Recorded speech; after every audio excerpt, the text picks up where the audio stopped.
mengatakan bahwa pengangguran meningkat. Pengalaman saya ketika diundang beberapa BUMN sekitar 2-3 tahun yang lalu sebelum pandemi persis nih Bapak Ibu. Yang terjadi adalah Mbak Analisa, saya itu bingung. Ini kenapa ada yang karyawan organik dan non-organik motivasinya berbeda. Mungkin ini Anda rasakan di kantor Anda masing-masing. Ketika Anda memiliki karir yang baik di perusahaan itu, Anda merasa punya satu optimis, punya motivasi. Tapi mungkin ada yang sampai sekarang, saya tuh nggak diangkat jadi karyawan tetap Mbak.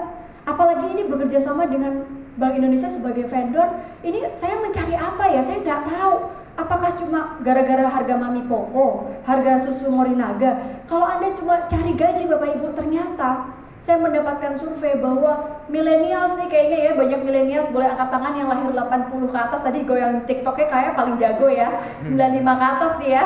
Pak Dadal mohon maaf Pak, ini legend keren ya Pak, belum saya panggil Pak ya. Legend keren itu berbeda nih, saya mau nanya Pak Budi, Pak Dadal. Pak Budi, pada saat dulu Anda pertama kali masuk Pak, saya baca nih, waktu saya lahir Bapak itu kayaknya udah masuk di salah satu kampus ya Pak yang ternama dan bahkan sekolah di luar negeri. Bapak mulai karirnya tuh dari saya balita kayaknya. Jadi saya melihat fenomena yang berbeda pada saat Pak Budi masuk awal kerja di BI Pak, lingkungan BI. Ketemu dengan Bapak Ibu senior yang lahir sebagai generasi silent Pak, lahir 50, 40.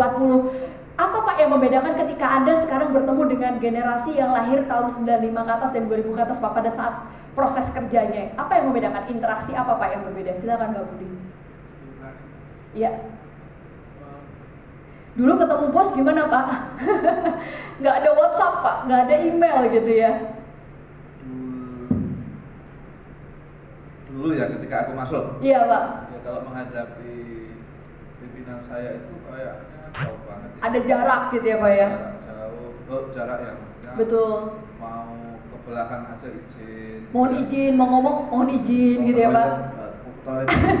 Gitu aja. Yes, betul Pak. Gitu ya. Dan, normanya itu dijaga. Iya. Tapi kalau sekarang ya, saya kan jadi mereka. Betul. Sekarang ya beda jauh. Sangat beda ya Pak. Gesturnya terus apa ya lebih orangnya lebih fleksibel. Betul. Lebih seperti kayak lebih gaul gitu kan ya. Lebih bisa deket gitu ya Pak ya. Jadi dan waktu kayak lebih horor gitulah. Sekarang ya lebih air aja. Iya betul Pak. Nah ini menarik ya Bapak Ibu. Boleh tepuk tangan dulu Bapak Ibu semuanya. Ini legend keren punya pengalaman yang berbeda gitu. Nah ini yang mau saya sampaikan apa? Pada saat kita bekerja, Bapak Ibu sudah ada yang 10 tahun, ada yang baru 2 tahun, ada yang sudah 5 tahun. Pada saat Anda bekerja, mungkin Anda tidak hanya berinteraksi dengan responden, tapi di dalam kantor Anda sendiri, di dalam tim vendor sebagai surveyor ini, Anda punya atasan ya Pak ya? Anda punya tim di bawah, betul nggak? Dan pada saat interaksi Anda mungkin tidak solid, tidak kolaborasi, itu yang membuat psikologis Anda pada saat mengerjakan pekerjaan dari BI, salah satunya karena mungkin vendor yang lain dari perusahaan lain juga banyak gitu ya. Ini mempengaruhi psikologis kita. Aduh Mbak, nah ternyata apa yang mau saya sampaikan, ini perbedaannya. Generasi yang dulu nih Pak, pada saat Pak Budi tadi menjelaskan, pada saat itu ada proses yang berbeda tentang komunikasi. Nah Anda sekarang bekerja dengan tim surveyor yang lain, dengan generasi milenial yang bahasanya beda. Terus kemudian responden lain juga dari usia yang mungkin sekarang banyak milenial. Ternyata pada saat ditolak sedikit, udahlah Mbak, saya mendingan resign aja deh. Jadi ini yang sering terjadi. Kalau kita bicara tentang kualitas, Anda pasti punya kualifikasi yang sudah mumpuni. Tapi produktivitas itu nggak berkesinambungan 100% dengan kualitas saja.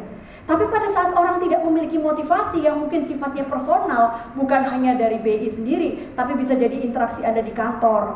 Bisa jadi tadi ada gap dengan generasi-generasi sebelumnya yang komunikasinya mungkin agak berbeda. Saya bayangin dulu mungkin mana ada bisa WhatsApp Pak Dadal, Pak Budi langsung. Dulu beliau mau ketemu atasan harus telepon sekretaris, harus janjian dulu, dan ini yang terjadi polanya. Nah pada saat terjadi pola generasi yang berubah ini, apa yang mau saya sampaikan Bapak Ibu?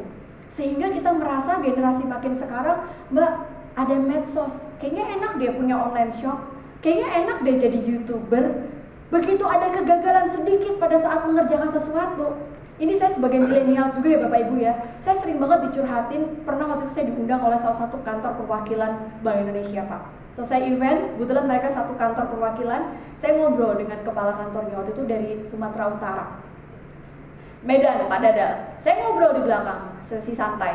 Mbak, saya mau curhat. Jadi Pak Budinya di Medan waktu itu. Beliau bicara, menceritakan